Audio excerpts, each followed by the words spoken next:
Hello everyone, welcome to Deepshikha IAS academy. I hope every one of you is healthy and fine and आप अपनी UPSC की तैयारी अच्छे से कर रहे हैं, बिकॉज यूपीएससी के लिए कंसिस्टेंसी इज़ द की।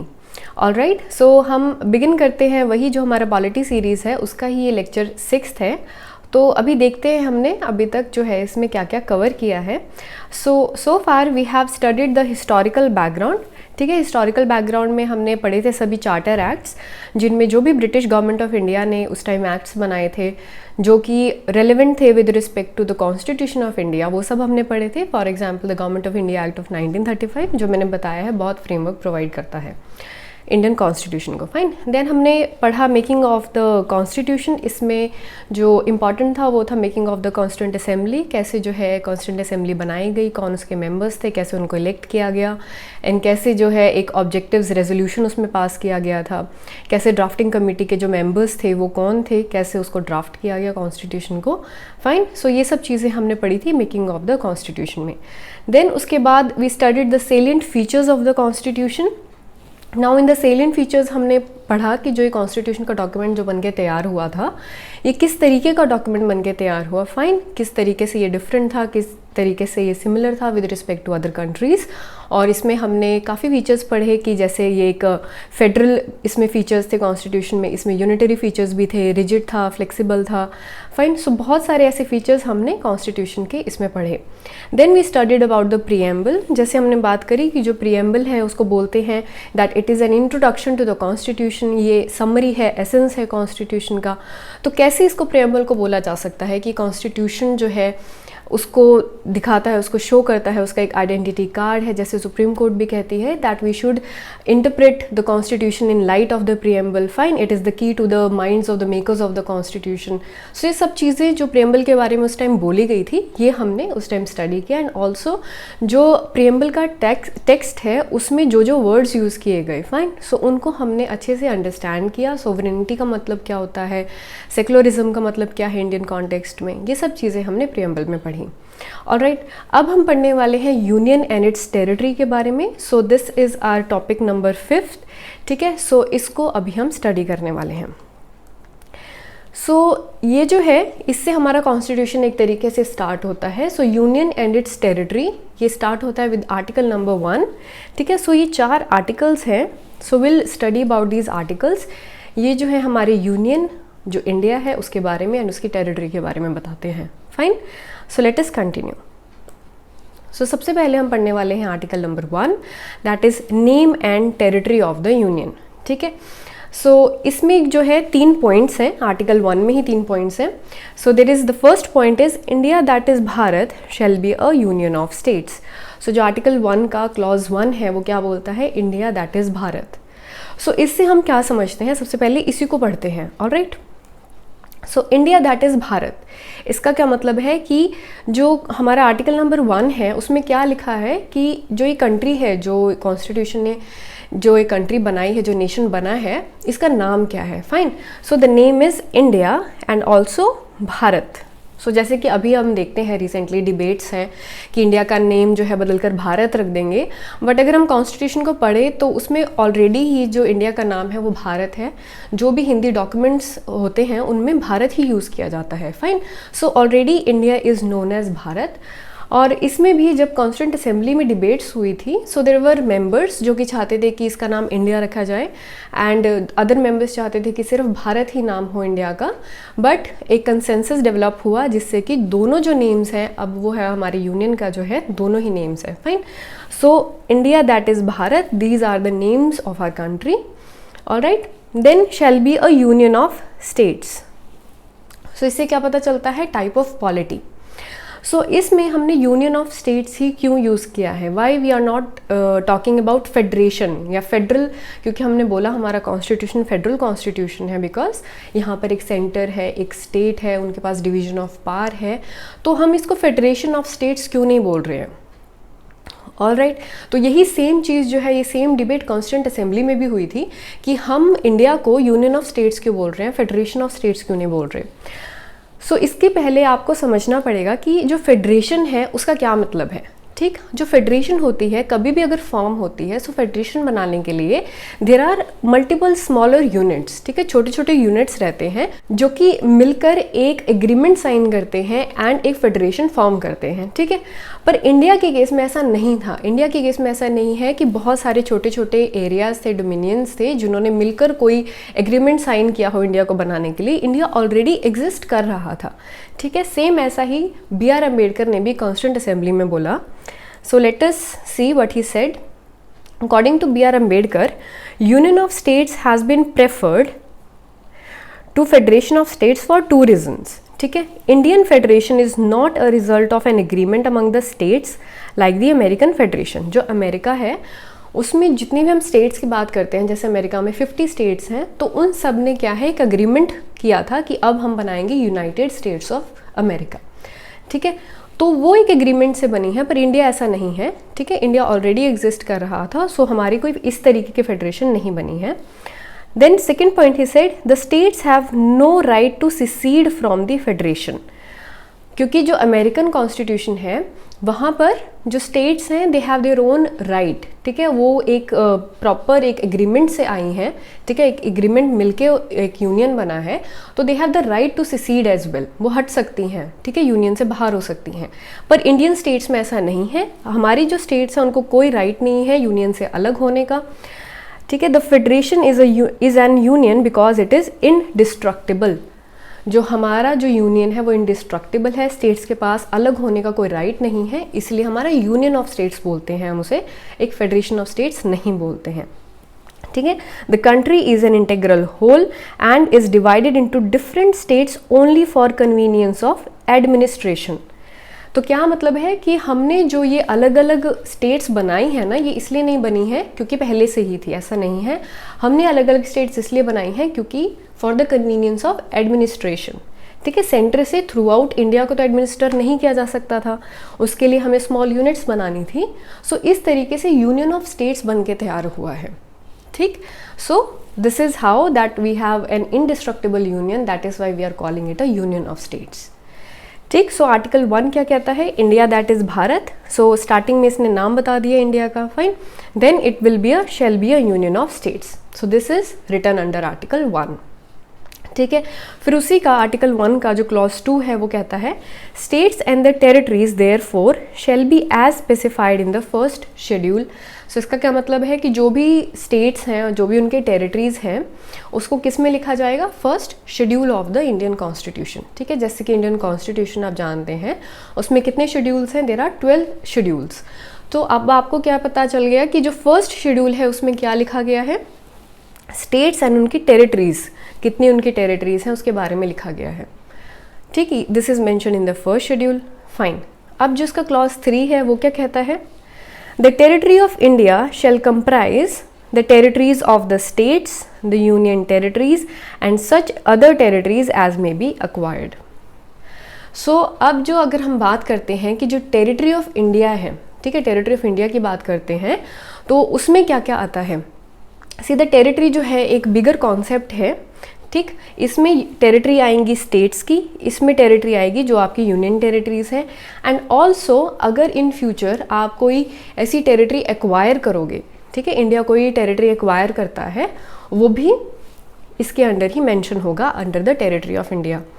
नाउ एक्वायर कैसे करते हैं, सो हमने प्रेम्बल में पढ़ा था that India as a sovereign country, ठीक है, उसके पास राइट है एक्वायर करने का टेरिटरी, ठीक है, ऑफ एनी अदर एरिया, जो उसका अभी एरिया नहीं है वो आउटर एरिया को एक्वायर कर सकता है, and it is it as per the terms of international law. तो अगर कोई कॉन्क्वेस्ट करके या फिर थ्रू अ ट्रीटी या कोई प्लेबिसाइट हुआ है कहीं पर, उस तरीके से जो है हम फॉरेन टेरिटरीज को एक्वायर कर सकते हैं, एंड उन टेरिटरीज को भी इसी में लिखा जाएगा, ठीक है, अंडर आर्टिकल 1 उसमें मेंशन किया जाएगा, ठीक है। So this is written under article 1। तो आर्टिकल 1 के अंदर 3 क्लॉज हैं। आर्टिकल 1 के अंदर फर्स्ट क्लॉज है India that is Bharat, second है कि फर्स्ट शेड्यूल में सबको लिखा जाएगा, थर्ड है कि जो टेरिटरी ऑफ इंडिया है वो क्या क्या कंप्राइज करेगी, स्टेट की टेरिटरीज, यूटीज एंड जो भी अदर टेरिटरी इंडिया एक्वायर करेगा, fine. So this was about article number 1। So union and its territory में 4 आर्टिकल्स हैं, हम पढ़ चुके हैं आर्टिकल नंबर 1, ऑलराइट।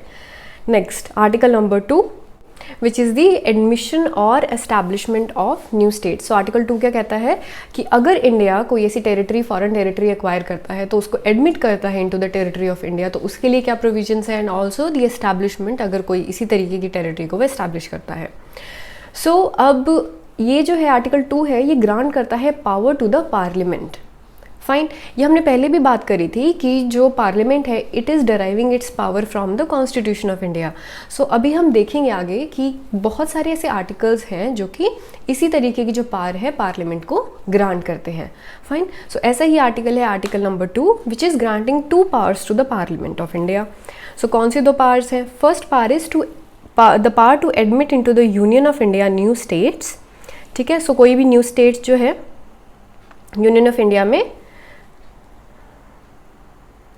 ये एडमिट कर सकते हैं। Second point is the power to establish new states.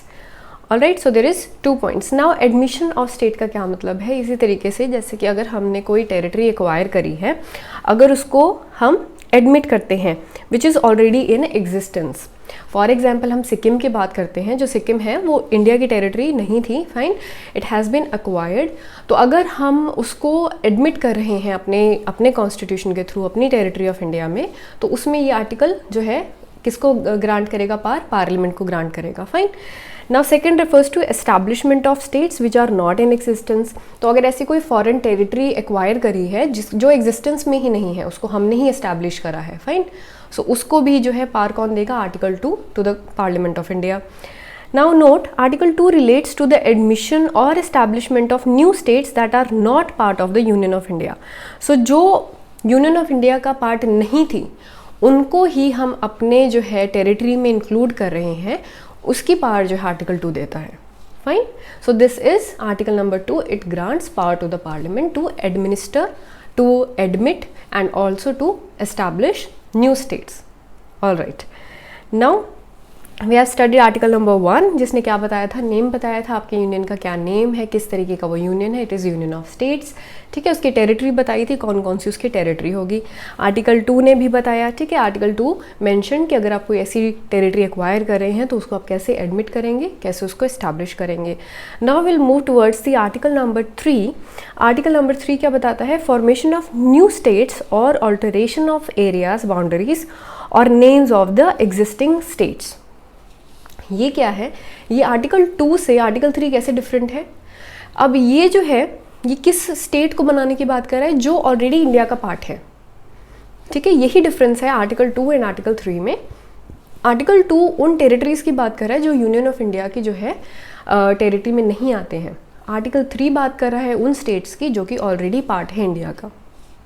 ठीक है, सो formation of new states, India में ही आप न्यू स्टेट बनाएं, इंडिया की ही स्टेट के बाउंड्री को आप ऑल्टर कर दें। ठीक है, किसी स्टेट को छोटा कर दें, किसी को बड़ा कर दें, नई स्टेट बना दें, जैसे तेलंगाना बनाई नई स्टेट। ठीक है, and name of the existing states के आप नेम चेंज कर दें। फाइन, सो ये सब पावर अगर पार्लियामेंट को देता है, वो कौन देता है? Article number 3। So article 3 is also granting power to the parliament to reorganize the states. ठीक है, सो जो भी स्टेट्स ऑलरेडी एग्जिस्ट कर रही हैं आप उनको डिवाइड कर दीजिए, आप उनका एरिया बढ़ा दीजिए, छोटा कर दीजिए, उनकी बाउंड्री ऑल्टर कर दीजिए। ये सब जो पावर पार्लियामेंट को कहाँ से मिलती है? आर्टिकल नंबर 3 से। ठीक है, it authorises the parliament to form new state by separation of territory from any other. ठीक है, जैसे आंध्र प्रदेश से तेलंगाना बनी वो पावर। फाइन, बाय यूनाइटिंग 2 और मोर स्टेट्स, 2 स्टेट्स को मिलाकर एक स्टेट बना दिया। ठीक, by uniting any union territory, या किसी भी तरीके से जो भी हम इंटरनल रीऑर्गेनाइजेशन करना चाहें वो कर सकते हैं, ये आर्टिकल 3 बोलता है। ठीक है, it can increase the area of a state, it can diminish the area, कम भी कर सकते हैं, ऑल्टर कर सकते हैं नेम, तो किसी भी स्टेट का नेम चेंज कर सकते हैं, सम एनीथिंग लाइक दैट। फाइन, सो ये सब चीज़ें हम कर सकते हैं। नाउ अब ये जो पार्लियामेंट के पास पावर है कि आप किसी भी स्टेट को छोटा कर दीजिए, बड़ा कर दीजिए, चेंज कर दीजिए, नेम चेंज कर दीजिए, इसके लिए 2 कंडीशंस हैं। फाइन, ये करने से पहले 2 कंडीशन है। What are these condition? Now a bill contemplating the above changes, अगर हमें ऐसे कुछ चेंजेस लेकर आने हैं, इट विल बी, ऐसा अगर बिल कोई इंट्रोड्यूस होता है पार्लियामेंट में, it will be introduced only with the prior recommendation of the president. अगर ऐसा कोई बिल जो कि इस तरीके से किसी स्टेट को चेंज कर रहा है, वो किसके रिकमेंडेशन से आना चाहिए? प्रेसिडेंट के रिकमेंडेशन से पार्लियामेंट में आना चाहिए। Fine. Second, before recommending the bill, President has to refer the same to the state legislature concerned and express its, ताकि वो उसे बोले कि आप अपने व्यूज़ बताएं। मतलब कि जो प्रेसिडेंट है ऐसा बिल रिकमेंड करने से पहले पार्लियामेंट को स्टेट से भी पूछ ले कि हम ऐसा कुछ लेके आना चाहते हैं, आपकी क्या राय है, आप इतने टाइम में हमें बता दीजिए। All right, so these two conditions are there कि ऐसा बिल लेके आने के लिए पार्लियामेंट में किसकी रिकमेंडेशन चाहिए? प्रेसिडेंट की। और प्रेसिडेंट को भी क्या, जो रिस्पेक्टिव स्टेट है जिसके साथ ऐसा होने जा रहा है उससे भी क्या ले, राय ले कि आप क्या सोचते हैं, ऐसा कुछ होने वाला है। फाइन, अपने स्पेसिफाइड टाइम में बताएं। ऑल राइट, नाउ अब इसमें भी क्या है, एक चीज़ हमें समझनी होगी, दैट द प्रेसिडेंट और parliament is not bound by the views of the state legislature. So ऐसा हो सकता है कि स्टेट कहे कि हमें नहीं करवाना ऐसा, डोंट चेंज दिस, हमारी टेरिटरी मत चेंज कीजिए। फॉर एग्जाम्पल आंध्र प्रदेश बोले कि तेलंगाना मत बनाओ, ठीक है, आंध्र प्रदेश ने तो क्या बोल दिया कि मत बनाओ, क्या उसने अपनी व्यू दी प्रेसिडेंट को कि नहीं करना है। फाइन, सो ये क्या बोलता है कि जो प्रेसिडेंट या जो पार्लियामेंट है it is not bound by the views, कि ऐसा ज़रूरी नहीं है वो माने। मतलब एक दिखावे के लिए पूछ लिया कि आपने राय दो, पर उसको फॉलो करना, उसको मानना ये ज़रूरी नहीं है। They can go on with the process of doing that, ठीक है। सो दे कैन ईदर, जो प्रेसिडेंट है it can either accept, reject the views even received in time. अगर टाइम से बता भी दिया कि ऐसा मत करो हमारे स्टेट के साथ, तब भी वो ये सब कर सकते हैं, ठीक है। ये पावर है प्रेसिडेंट के पास। Now further, it is not necessary to make a fresh reference to the state legislature every time an amendment is moved, ठीक है। सो हर टाइम ऐसा कुछ भी अगर नया चेंजेस उसमें और ऐड किए गए तो हर टाइम ऐसा नहीं है कि प्रेसिडेंट बार बार जाके स्टेट से पूछेगा कि पहले हम ऐसे कर रहे थे अब ऐसा किया, अब ऐसा किया। जो भी अमेंडमेंट बिल में मूव किया गया उसको हर बार रेफरेंस जो है स्टेट से पूछने की ज़रूरत नहीं है, ठीक है। सो अल्टीमेटली आपको क्या पता चला कि सिर्फ एक दिखावे के लिए जो है प्रेसिडेंट किसी स्टेट से पूछेगा, बस उनको बता रहा है कि आपके स्टेट के साथ ये होने वाला है। आगे से वो हाँ बोले ना बोले, द प्रेसिडेंट और the parliament is capable, is powerful enough to do that, ठीक है। सो ये है अल्टीमेट रिजल्ट। नाउ इससे हम क्या समझते हैं, that India is described as an indestructible union of destructible states, ठीक है। सो इसका क्या मतलब है कि जो स्टेट्स हैं वो किसी भी जो भी पार्लियामेंट है वो किसी भी बेसिस पे उसको चेंज कर सकती है, डिस्ट्रॉय कर सकती है, उसकी इनफैक्ट की पूरी स्टेट को ही वो ख़त्म कर सकती है, ठीक है। The constitution authorises the parliament to form new states, alter the areas, boundaries and names of the existing states without their consent. यही हुआ ना कि चाहे वो कहें कि ऐसा कीजिए या ना कीजिए, तब भी जो पार्लियामेंट है उसके पास पावर है ये करने का, ठीक है। अगर उन्होंने करना चाहा है तो वो कर सकते हैं।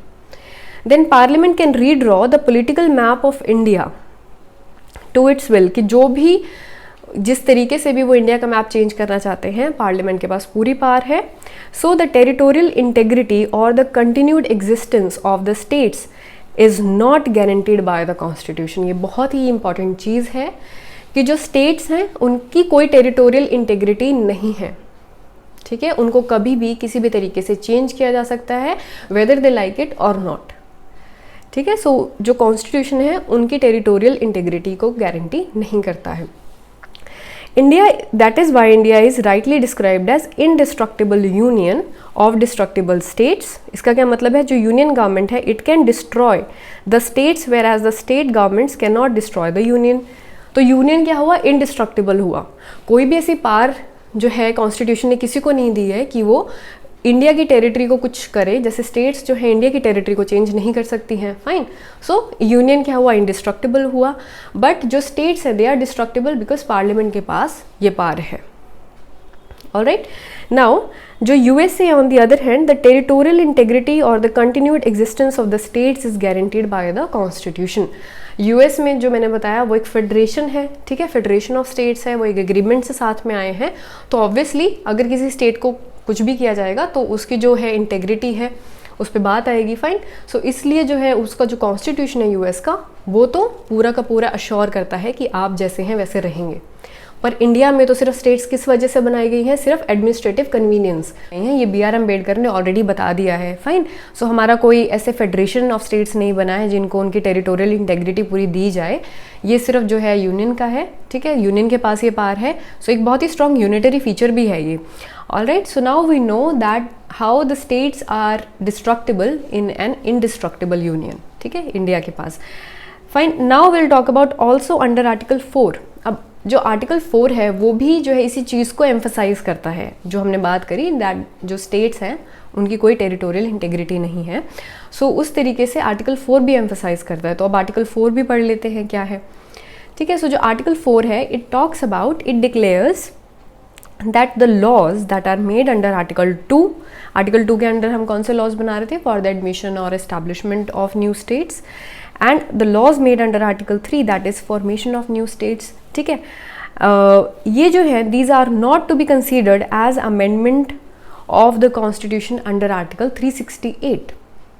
आप देखिए, जो मैंने कहा ना कि अगर कोई बिल लेकर आएंगे कि हमने इस स्टेट का एरिया चेंज करना है, इसका नेम चेंज करना है, वो जो बिल अगर हम पार्लियामेंट में अब ले आए हैं उसको पास कैसे किया जाएगा, तो आर्टिकल 4 इजीली बता रहा है कि उसको पास करना इतना मुश्किल नहीं है। It is not a constitutional amendment under article 368। So एक मुश्किल प्रोसेस तो नहीं है। Fine, this means that the laws can be passed by simple majority. So simple majority लेके आना तो बहुत ईजी है कि जितने भी मेंबर्स हैं उनमें से उनको पूछो कि कौन फेवर में है, कौन अगेंस्ट है।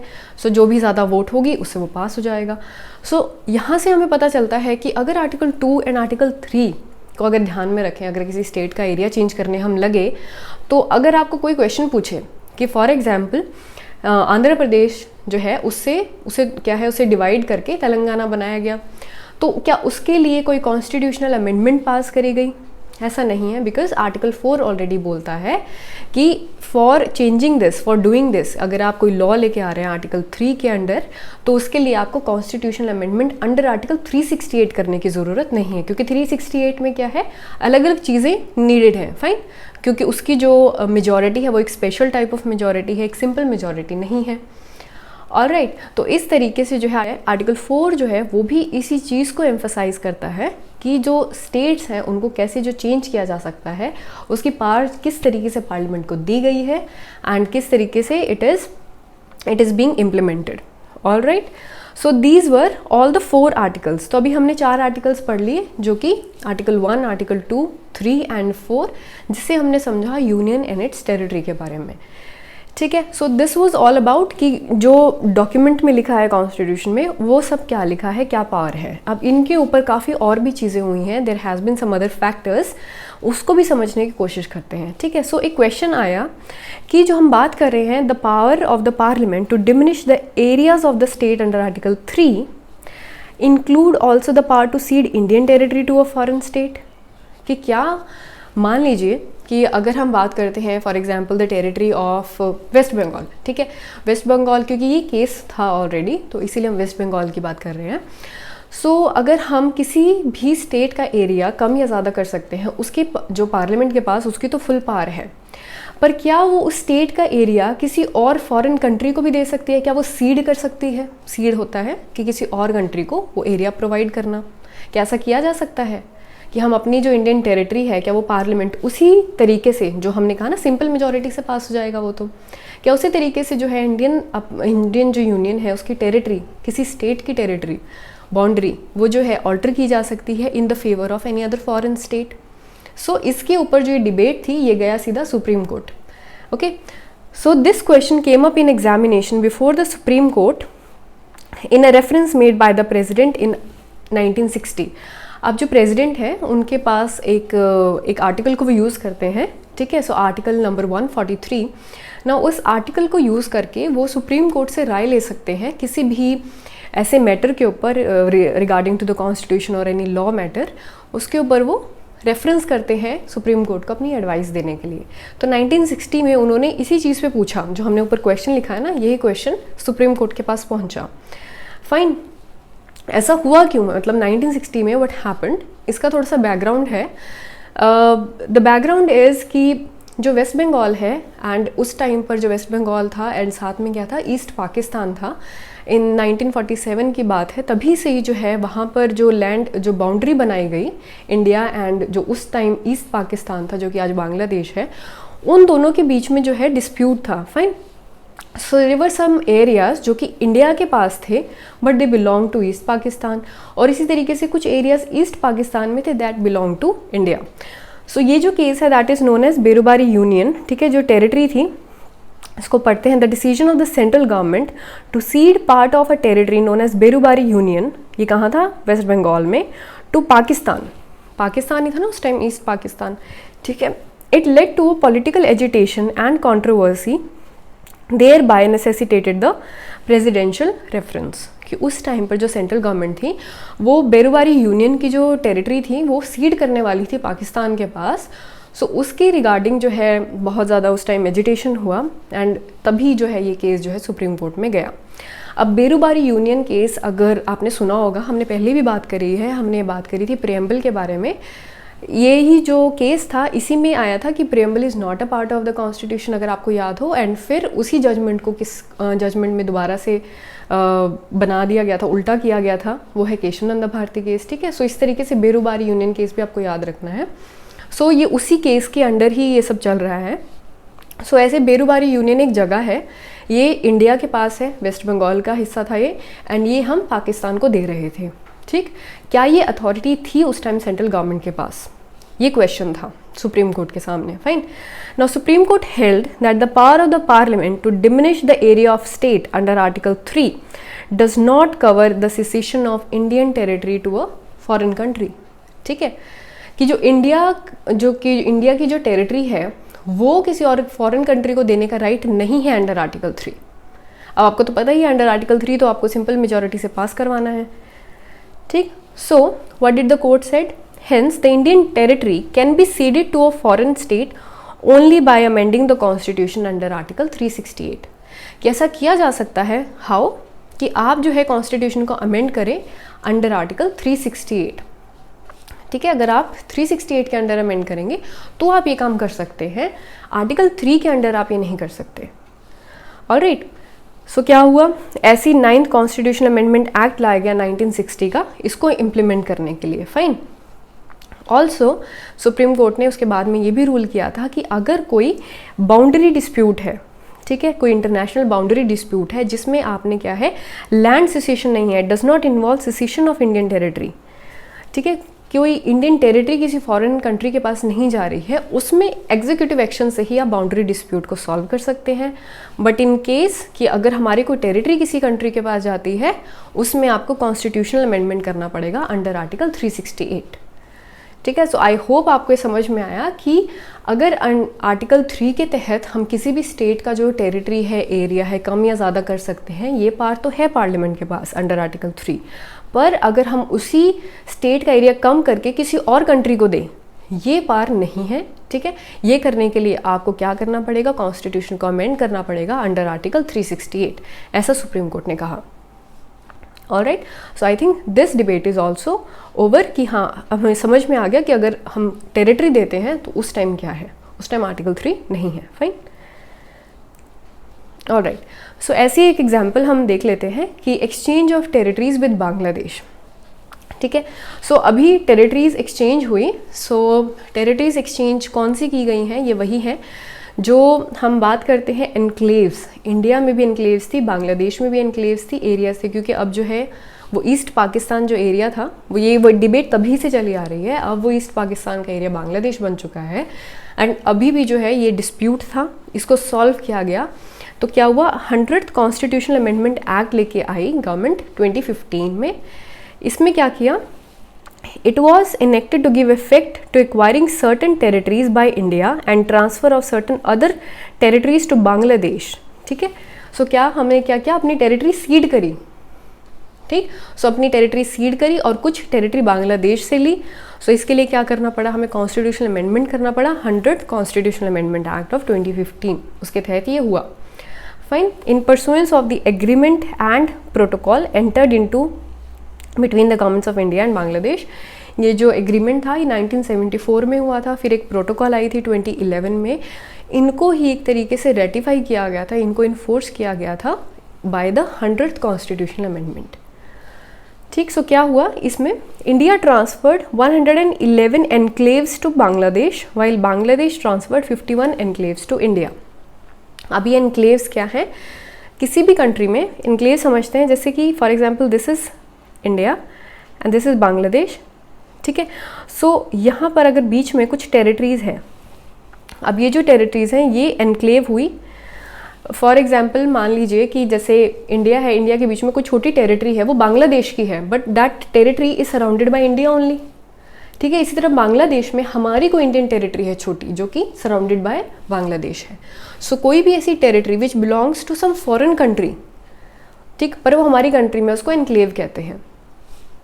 ऑलराइट, तो इसी तरीके से बांग्लादेश के पास भी हमारी कुछ इंडियन टेरिटरी थी जो कि टोटली सराउंडेड बाय बांग्लादेश ही थी, एंड इसी तरीके से इंडिया के पास भी बांग्लादेश की कुछ टेरिटरीज थी, वो हमने एक्सचेंज करी है, वो टेरिटरी हमने आपस में दे दी हैं, ठीक है। सो इसी तरीके से इंडिया ने 111 एनक्लेव्स दिए बांग्लादेश को, टेरिटरीज दी, एंड उसकी कुछ हमने ली 51 एनक्लेव्स। फाइन एंड और हमने क्या किया, और भी जो पोजेशंस थे, फॉर एग्जांपल हमने डिमार्केशन भी किया, जो बॉर्डर है इंडिया और बांग्लादेश के बीच में उसको अच्छे से डिमार्केट भी किया इसी के under. So I hope now this is understood कि हमें जैसे ही अपनी टेरिटरी किसी को देनी थी उसके लिए हमें कॉन्स्टिट्यूशनल अमेंडमेंट लेके आना पड़ा। Fine, so this was about the exchange of territories with Bangladesh that happened. ये जो टेरिटरीज हैं they are in West Bengal, and कुछ एरियाज जो हैं, let me show you on this map, ठीक है। अब आप देख सकते हैं इस मैप में, so you can see these small dots, जो आपको ये येलो डॉट्स दिख रहे हैं, ये सब एनक्लेव्स हैं, दीज आर स्मॉल एरियाज, ठीक, जो कि दोनों तरफ ऑफ द बॉर्डर जो है प्रेजेंट हैं, और इन्हीं को जो है शेयर किया गया है, इन्हीं को ट्रांसफ़र किया गया है टू देयर जो भी उनकी पेरेंट कंट्री थी, फाइन, उनको वापस किया गया। और this is present in Cooch Behar, जो वेस्ट बंगाल की कूच बिहार डिस्ट्रिक्ट है वहाँ पे प्रेजेंट है। एंड यहीं पर जो है इसी एरिया में देर इज़ 3 बीघा कॉरिडोर है जो कि इंडिया एंड बांग्लादेश के बीच में है। यहाँ पर जो है Amit Shah, the home minister of India, last year he visited this area, and इसलिए थोड़ा सा इंपॉर्टेंट भी है, ये एरिया को थोड़ा आप डिटेल में भी पढ़िए। 3 बीघा जो कॉरिडोर है वो क्या है, इंडिया का ही टेरिटरी है ये, ठीक। सो ये सब जो है ये इंडिया और बांग्लादेश के बॉर्डर के वहाँ पे है, एंड ऑल्सो इंडिया जो बांग्लादेश के साथ सबसे जो लार्जेस्ट लॉन्गेस्ट बॉर्डर शेयर करता है, इस वजह से भी ये इंपॉर्टेंट है। Alright, so this was about कि किस तरीके से जो है अगर सीड करनी है टेरिटरी वो की जा सकती है। ऑलराइट, नाउ अब हम बैक टू आवर डिस्कशन, ठीक है। सो हमने जो है सभी आर्टिकल्स पढ़ लिए, हमने ये भी समझ लिया कि जो आर्टिकल 3 जो इतनी पावर दे रहा था यूनियन को, पार्लियामेंट को, कि वो किसी भी टेरिटरी को चेंज कर सकती है स्टेट की, क्या वो पावर जो है आगे भी है एक्सटेंडेड या नहीं है, वो सब भी समझ लिया, सारे चारों आर्टिकल्स पढ़ लिए। Alright, so now will understand about the evolution of all the states and union territories, कैसे जो है फ्रॉम 1947 टिल प्रेजेंट हमारे जो स्टेट्स बन के तैयार हुए हैं। फाइन, फर्स्ट ऑफ ऑल हमें क्या करना था, जैसे ही हम इंडिपेंडेंस हमें मिली, so there was a task of integration of princely states. सबसे पहले जो प्रिंसली स्टेट्स थी, बहुत सारी छोटी छोटी प्रिंसली स्टेट्स थी, उनको हमें इंडियन यूनियन का पार्ट बनाना था, वो हमें समझना है। Alright, now at the time of independence, so 2 तरीके के प्रोविंस थे, British province and the princely states, ठीक। जो ब्रिटिश प्रोविंस थे वो तो सिंपली हमारी इंडियन टेरिटरी में एज इट इज़ आ गए, ठीक। जो प्रिंसली स्टेट्स थी उनको क्या मिला गया, उनको ऑप्शन मिला, बिकॉज 1947 में जब हम इंडिपेंडेंट हुए there were India and Pakistan. Fine, so princely states के पास क्या था, they had the option to join either India और पाकिस्तान और टू रिमेन इंडिपेंडेंट। सो इस तरीके से 552 प्रिंसली स्टेट्स थी उस टाइम पर, ठीक। इन 552 प्रिंसली स्टेट्स में से 549 decided to join the Indian union, ठीक है। सो 542 ने तो इंडियन यूनियन को ज्वाइन कर लिया, रही 3, that is Hyderabad, Junagadh and Kashmir, इन्होंने क्या किया, दे रिफ्यूज्ड टू ज्वाइन, ठीक है। Later on they also joined, जैसे Hyderabad through police action, Junagadh through plebiscite and Kashmir through instrument of accession.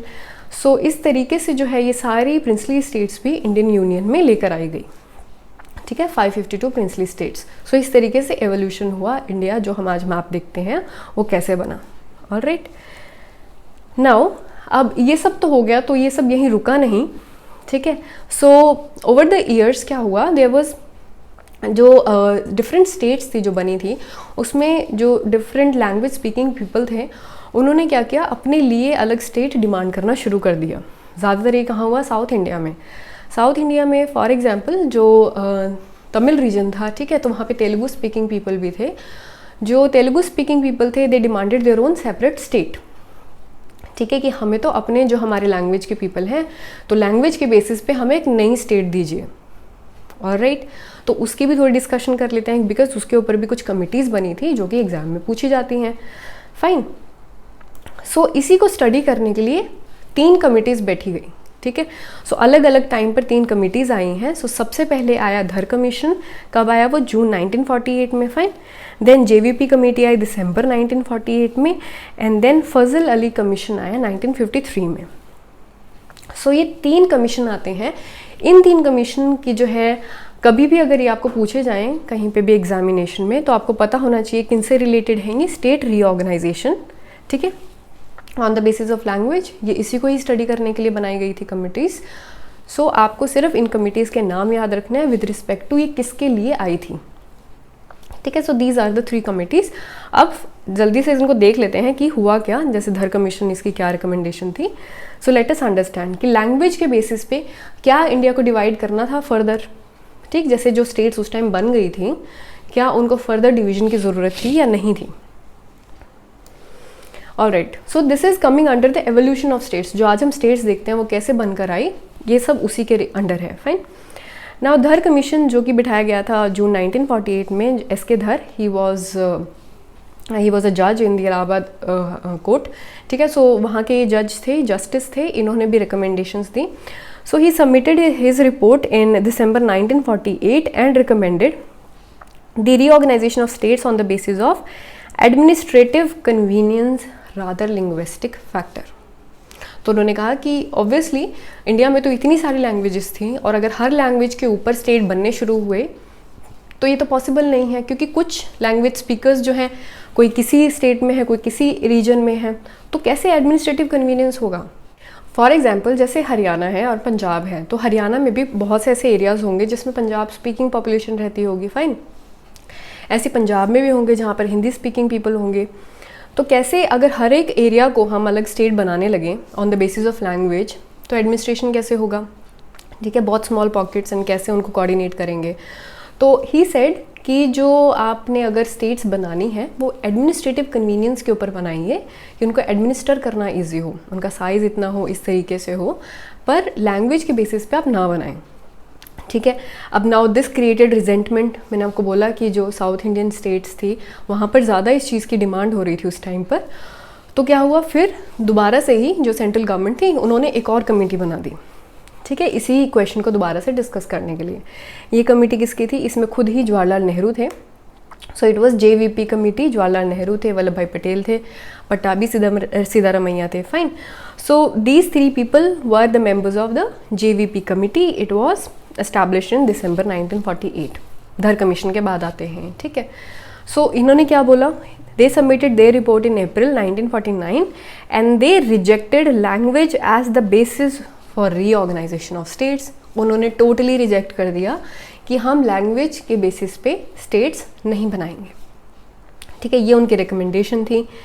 But फिर भी अक्टूबर 1953 में फर्स्ट लिंग्विस्टिक स्टेट बनकर तैयार हुई आंध्र प्रदेश, ठीक है, 1953 में ये बनानी पड़ी। Why this followed a prolonged popular agitation by the death of, so क्या हुआ था, जो पी श्रीरामुलु थे, he was on strike, hunger strike पे थे, and he died during that strike.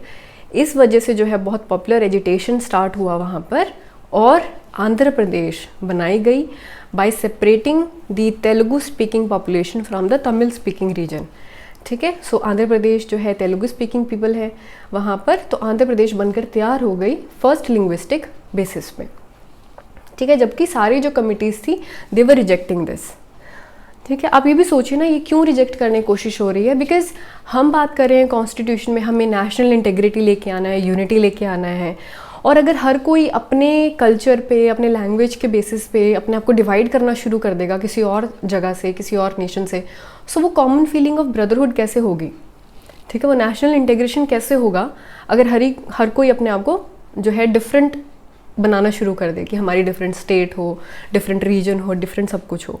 सो उस टाइम पर ये अंडरस्टैंडिंग थी। सो इस वजह से लिंग्विस्टिक बेसिस पे उसको जो है मना किया गया, ठीक है।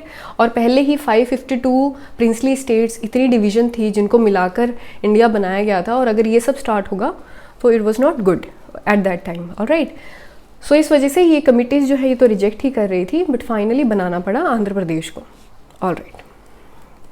नाउ अब आंध्र प्रदेश बन के तैयार हो गया है। सो अब बाकी जो एरियाज़ थे उनमें थोड़ी बहुत तो थी ये चीज़ कि हाँ हमारे लैंग्वेज के बेसिस पे हमारी भी स्टेट हो, बट वो जो एजिटेशन है अब और पॉपुलर हो गई कि अब अगर आंध्र प्रदेश बन गया तो औरों को भी चांस दो, फाइन, हर एक स्टेट को अलग अलग लैंग्वेज के बेसिस पे बनाओ, ठीक। सो इसको स्टडी करने के लिए एक और कमीशन बनाया गया, Fazal Ali commission. He was a जज of supreme court at that time, ठीक है। सो ये भी जस्टिस थे, तो इस कमीशन को बनाया गया दिसंबर 1953 में, ठीक है। सो उन्होंने क्या रिकमेंडेशंस दी इनको भी समझते हैं। Now they submitted their report in September. This commission submitted the report in September 1955, ठीक है, and they accepted language as the basis of reorganization of states, but rejected the theory of one language one state, ठीक है। तो इन्होंने कहा कि ठीक है, अगर काफ़ी एरिया है सेम लैंग्वेज तो उसको हम बना देते हैं, डिफरेंट स्टेट बना देते हैं, but one language one state नहीं बनेगा। ऐसा नहीं है कि उसमें कोई और other pockets of people who are speaking different language वो नहीं रह सकते हैं, ये हम सिस्टम नहीं लेके आने वाले हैं, alright. Now he also gave certain criterias, schemes also कि आप कैसे चूज़ करें कि कैसे लिंग्विस्टिक बेसिस पे डिवीजन करना है, alright. So he said that ये जो 4 फैक्टर्स हैं जो हमें ध्यान में रखने हैं, that was preservation and strengthening of the unity and security of the country। वही है कि यूनिटी मेंटेन रखते हुए आपको ये डिसीजन लेना है। लिंग्विस्टिक एंड कल्चरल होमोजेनिटी, मतलब कि आप उन एरियाज़ को अलग बना सकते हैं स्टेट जिनमें एक तरीके का कल्चर सेम है, लैंग्वेज सेम है, उनको आप अलग कर सकते हैं। Financial, economic and administrative considerations, अब इनको भी देखना है कि आप कैसे उस एरिया को अच्छे से एडमिनिस्टर भी कर पाएँ, तो एडमिनिस्ट्रेशन वाली चीज़ भी इन्होंने बीच में रख ली कि ठीक है, लैंग्वेज के बेसिस पे अगर बना रहे हैं तो एडमिनिस्ट्रेशन का भी ध्यान रखना है, alright. Now planning and promotion of welfare of the people in all the state and nation as a whole, ठीक है। तो सभी स्टेट्स को आप कर दीजिए because there was strong demand and there he gave 4 factors कि इनके बेसिस पे आप अलग अलग जो है स्टेट्स बना लीजिए, ठीक है। नाउ ही ऑल्सो सेड कि जो इंडिया की जो यूनिटी है it should be the primary consideration in redrawing countries political units, कि ऐसा नहीं है कि फॉर एग्जांपल अगर कहीं पर इतना ज़्यादा, अगर हम किसी बॉर्डर एरिया को जहाँ पर ऑलरेडी काफ़ी हमें लग रहा है कि इस वक्त, जैसे हम जब उस टाइम नेशनल इंटीग्रेशन की बात हो रही थी, यूनिटी की बात हो रही थी, तो उस टाइम पर अगर किसी ऐसे एरिया को आप सेपरेट स्टेट बना देते जो कि बनाना सही नहीं था, तो उन सब चीज़ों को भी ध्यान में रखते हुए आपको अपनी यूनिटी के बारे में भी ध्यान रखते हुए आपको नई स्टेट बनाना है। So these were all the recommendations given by Fazal Ali commission, alright. So this was about these 3 committees. Now अब जो है ये फाइनल जो कमेटी थी इसके रिकमेंडेशन जो है गवर्नमेंट ने मानी, ठीक है। They did certain modifications, so उसके regarding they formed state reorganization act, ठीक है। रीऑर्गेनाइजेशन एक्ट ऑफ 1956 लेके आए, 7th कॉन्स्टिट्यूशनल अमेंडमेंट लेके आए, जिससे उन्होंने बहुत सारे जो है चेंजेस लेकर आए कॉन्स्टिट्यूशन में भी, ताकि जो है स्टेट्स को लैंग्वेज के ऊपर किस तरीके से डिवाइड करना है वो किया जा सके, ठीक है, और उनकी एडमिनिस्ट्रेशन भी ना इफेक्ट हो। सो फाइनली ये सब करते हुए 14 स्टेट्स एंड 6 यूनियन टेरिटरीज बनकर तैयार होती हैं, fine.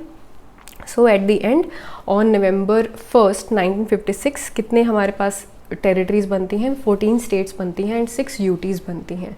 So this was all about the evolution of states, किस तरीके से जो है स्टेट्स बनकर तैयार हुई, कैसे प्रिंसली स्टेट्स को पहले लाया गया, फिर कैसे डिफरेंट स्टेट्स से डिमांड आई लैंग्वेज के बेसिस पे, कैसे 3 कमिटीज़ बनाई गई and all of that, alright, so these are the states जिनके साथ में उनके फॉर्मेशन डेट्स लिखे हैं. फाइन, सो डिफरेंट जो स्टेट्स हैं वो फॉर्म हुई ऑन दीज पैरामीटर्स. एंड उसके बाद जो है finally we have 28 states and 8 union territories. And now we have understood, so this is the map of India. ये फाइनल मैप है फ़िलहाल. सो अभी जो है 8 यूटीज़ हैं हमारे पास एंड 28 जो है स्टेट्स हैं. ठीक है, so this was all about the union and its territory. कैसे जो है हमने सब चीज़ें समझी कि जो ये आर्टिकल्स हैं पार्लियामेंट को कैसे पावर देते हैं. ठीक है, फिर वो क्या पावर किस तरीके से लिमिटेड है, किस तरीके की कंडीशंस हैं उस पावर पे. Alright, so thanks for watching. So ऐसे ही आप हमारी वीडियोस देखते रहिए and do subscribe to our channel for more videos. Okay, thanks a lot.